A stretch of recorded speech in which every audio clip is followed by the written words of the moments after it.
So, you want to get into D&D. All those swords and stabbing, magic and monsters, grandiose adventures and stories to tell for years to come? Well, I feel as someone who's affluent in basic nerd culture and has just enough of a social life to qualify as a functioning adult, that I could be of some help for any new players curious about the game. To begin, I feel as though I should cover what the D and the D really mean and what the game is all about. Fair warning that this game has a lot of rules, and what I'll be doing here is just a nice little taste to whet your appetite and hopefully get you interested in learning more. At first glance, most of these thick 200 plus page books and sheets that scream various numbers and basic math problems at you seem very intimidating and lacking of all things in and around the word fun. And for the most part, you could be right. But once you stop looking at it like some desk jockey who got perfect SAT scores and works a 9-to-5 stockbroking job, and instead look at it more like the gullible kid staring down the chunky mall Santa who's clearly not being paid enough, the game seems a whole lot more fun. Dungeons & Dragons is a game that can be played using only pens, papers, the books, and a vast assortment of nice shiny click-clack rocks known as dice. Oh, and imagination, yeah, that might be good to have. That's right, people. All those miniature figures and people dressing up as dwarves and wizards you typically see in most shows or movies aren't necessary, though could be extremely fun. Just grab a group of your friends and chill in someone's basement, order some pizza, wings, and sody pops and start killing goblins and getting loot. The game has two main types of people, the Dungeon Master, or DM, and the players. The DM is basically the grand poobah of everything nice and not nice. They take on the sizable task of running and shaping the story, world, societies, monsters, nature, five senses, quite literally everything really. They'll either grab a module, which is a pre-made adventure, or write their own, something that's quite honestly a sizable task, and then lead the players and their characters through a story of adventure. The players, on the other hand, sit down and make their characters, picking from a wide array of classes and races, and create basically anything ranging from bumbling wizards to hulking meat-mashing barbarians, and make choices on how to progress the story, where to go, who to kill or get killed by, and what to do. Within reason, of course.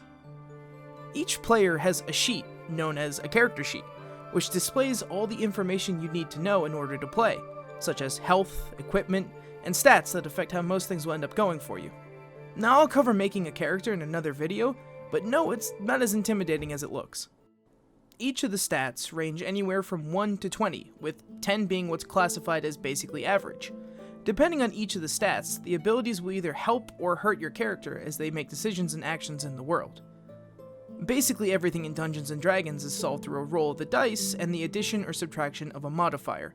Weapon attacks, climbing walls, checking your surroundings, basically anything the DM would think requires a check of skill.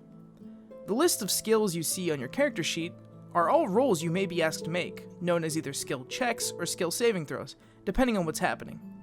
So, for example, say Dandelion the Bard decides he wants to try to convince the bandit, who is currently mugging him, to maybe not do that and instead leave him alone.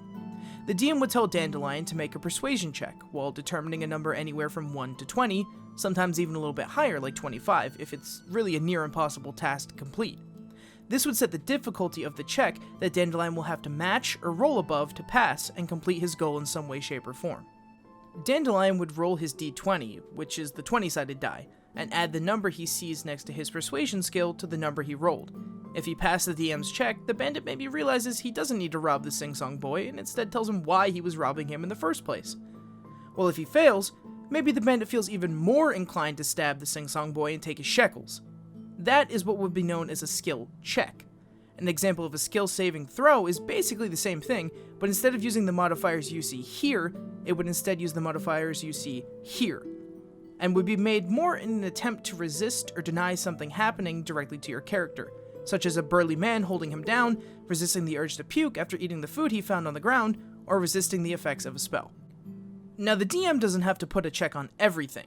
Some things can just be passed without having to roll, and some things just can't be done at all determined at the DM's discretion. Just, DMs, please remember that this is a game meant for fun, so maybe don't make everything impossible to pass, or not allow a lot of things to be attempted. Some of the funniest moments of the game happened at the failure of attempted rolls, or success of the ridiculous ones. So maybe if the barbarian wants to flip off a wall and try to chop the goblin in half, let him try, and laugh at him when he fails. Combat is done in a turn-based order, where all the enemies and non-player characters are controlled by the DM. Everybody involved in the combat rolls for initiative.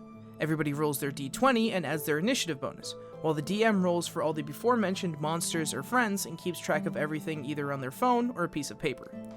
They start with the highest number and make their way down to the last, repeating till combat is over in one way or another. Every combatant's turn consists of a movement action, a main action, and a bonus action. They can be taken in any order that you'd like, and all of them don't have to be used or taken. Something like casting a spell, swinging a sword, or disengaging from combat is a main action. Running is typically your movement action, but other movement actions such as climbing, swimming, or scaling difficult terrain can also be taken, though they cost more of your movement and maybe some skill checks. A bonus action is typically something quick or easy, such as taking out an item like a potion or other weapon. Bonus actions are also granted by some class features. For example, some spellcasters may be able to cast certain spells as bonus actions instead of main actions, allowing other choices for their action. Throughout your turn, you can also speak or do other minuscule things such as flourishing your weapon or explaining a change in stance or body posture free of cost, typically called a free action. But note that talking is usually quite limited to either a sentence or two. Sorry, mid-battle monologuers. If you're ever confused, just ask your DM what they would consider to be a free, bonus, or main action. The same rules for the turn also apply to all DM-controlled characters. Unless extra moves or abilities are otherwise mentioned for either monsters or player characters, combat is usually fairly similar for both sides. Outside of combat and skill checks is what I would consider to be the biggest part of Dungeons & Dragons as a whole, is the roleplay.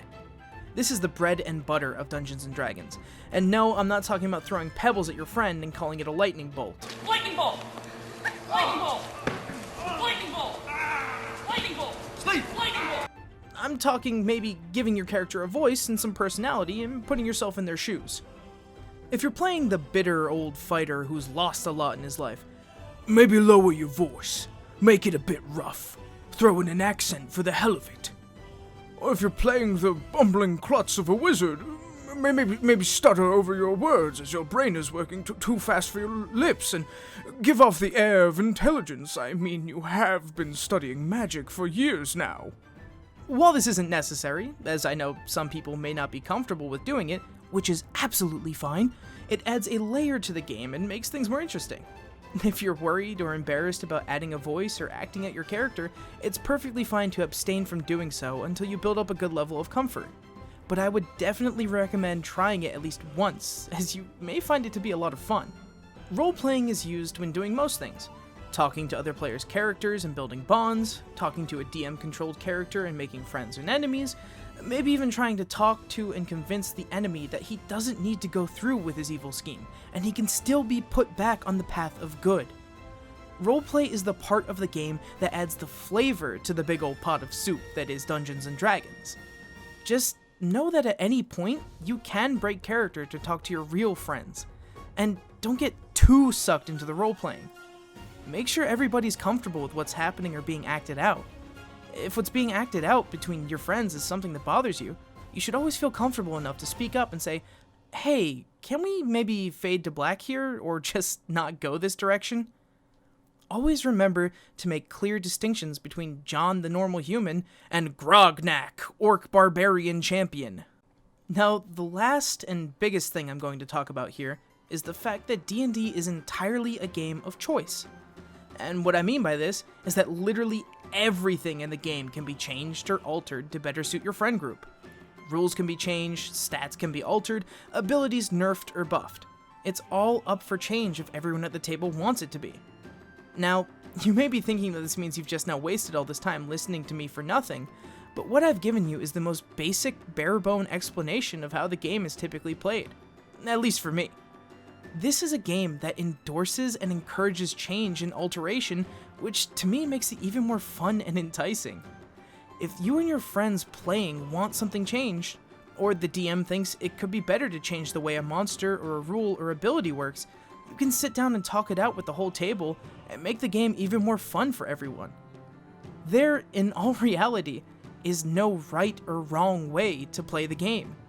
You and your friends can change things any way you'd like to make it fun for you. And in the end, that's what's important. Fun.